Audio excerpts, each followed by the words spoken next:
আসসালামু আলাইকুম। আজকে রবিবার, পাবলিক হলিডে। তো আমি আর ভাই চলে আসছি মালয়েশিয়ার গচাপাড়া গ্রামে। মানে মনে হচ্ছে আমরা একটু শহর থেকে, কুয়ালালামপুর থেকে প্রায় 70-80 কিলোমিটার দূরে চলে আসছি একটা গ্রাম সাইটে, শাহ আলমের সাইটে আর কি।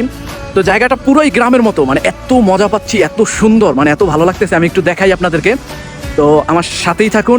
আমি ভিডিও বেশি লং করবো না। তো এই যে ভাইয়া এসে বসে পড়ছে, দেখেন একটা পুকুর আর কি।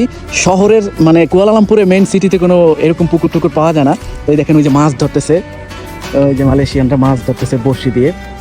আর পানি নাই এদেশে, পুকুরে প্রত্যেকটা এরকম পানি থাকে না তেমন। পুরাটাই গ্রামের মতো, মনে হচ্ছে আমাদের নিজ গ্রামেই আমরা আছি। তবে এটা একটু সাজানো, লেকের মতো করা, সবাই বসতে পারে চারপাশ দিয়ে, বিকেলে সময় কাটায় বা জিম করে। মালয়েশিয়ার কোনো পুকুরেই আমাদের মতো পানি পাওয়া যায় না। আমাদের পুকুরগুলো যেমন প্রচুর পানি থাকে, পানিগুলো ওইরকম পাওয়া যায় না। দেখেন পুকুরের পাড় দিয়ে সুন্দর এই যে একটা ছোট চিকুন রাস্তা করা, যেটা দিয়ে শুধু আপনি সাইকেল অথবা হাঁটতে পারবেন, এর বেশি কিছু না। আর এই জায়গাটায় মালাইদের চেয়ে বাঙালিদের সংখ্যাই বেশি। প্রত্যেকটা জায়গায় বাঙালিরা বসে, ওই যে সামনে দেখতে পাচ্ছেন, এরাও কিন্তু বাঙালি। তো এরকম একটা জায়গা উপভোগ করতে পারা খুবই ভালো লাগার একটা অংশ। তো মালয়েশিয়ায় কুয়ালালামপুরে যারা থাকে তারা জানে এরকম একটু সাইটে আসলে মোটামুটি একটু গ্রামের ফিল পাওয়া যায়। তবে আমাদের মতো না কিছুটা, এখানে পরিষ্কার পরিচ্ছন্ন বা সাজানো গোছানোই থাকে। কিন্তু এদেশের পুকুরগুলোয় কোনো পুকুরে এরকম পানি পাওয়া যাবে না। আমাদের দেশে যেরকম প্রত্যেকটা পুকুরে ভরপুর পানি থাকে, ওই রকম টলমল করা পানি আর পাওয়া যায় না। দেখেন এই পুকুরটাও পানি নেই, অল্প পানি আছে। তো ওই যে দেখেন, আমি দেখাচ্ছি, ওই যে এক মালায় মাছ ধরতেছে বড়শি দিয়ে। তো এই হচ্ছে অবস্থা।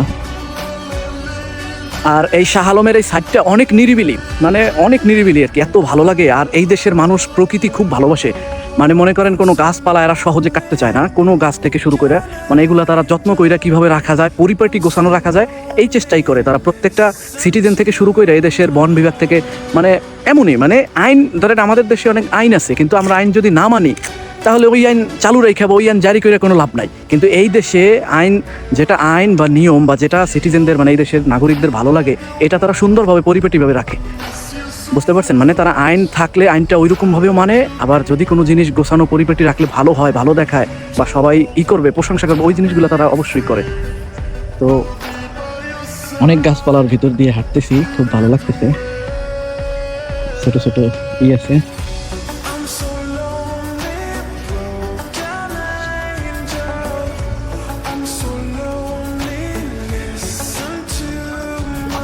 সামনে দেখতে পাচ্ছেন কত সুন্দর একটি সেতু, ছোট্ট একটা এশিয়ার মতো খাল মনে হচ্ছে। আর হচ্ছে এখানে একটা সেতু, কত সুন্দর করে দেখছেন। এই জিনিসগুলো ভালো লাগে ভাই।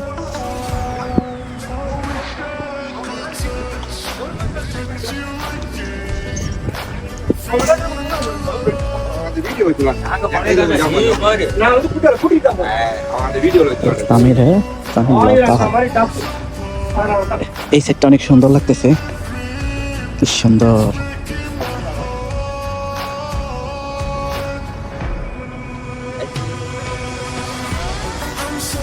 তবে সব মিলিয়ে ভাই একটা জিনিসই বলতে হবে, মালয়েশিয়ার প্রত্যেকটা জায়গা পরিপাটি, গোছানো, সাজানো। এই কারণেই আমি বারবার বলি মালয়েশিয়াকে সারা বিশ্বে এত টানে, মানুষের মনে অন্তরে খুবই টানে।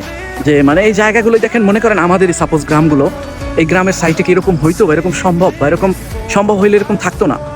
আমরাই নষ্ট করে ফেলতাম, যেটা প্রশাসন থেকে বা সরকার থেকে দিত বা একটা মানুষ করতো, আমরাই নষ্ট করে ফেলতাম। কিন্তু এখানে কেউ নষ্ট করে না, এই জিনিসটা ভালো লাগে, তারা গুছিয়ে রাখার চেষ্টা করে। এই হচ্ছে মেইন বিষয়।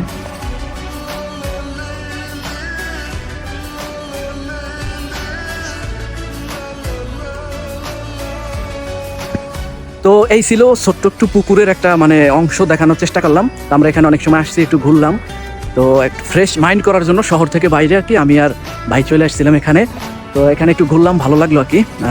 এরকম প্রকৃতি আমি খুব ভালোবাসি, তো তাই টানে একটু আসলাম, মনটা ফ্রেশ হয়ে গেল। তো সবাই ভালো থাকবেন। এই হচ্ছে ভাই এখানে বসা ছিল। তাই পর্যন্তই, সবাই ভালো থাকবেন। ঠিক আছে, সবাই ভালো থাকবেন, সুস্থ থাকবেন। আর নতুন নতুন ভিডিও পেতে পেজের সাথে থাকবেন। আর কি বলবো, আসসালামু আলাইকুম।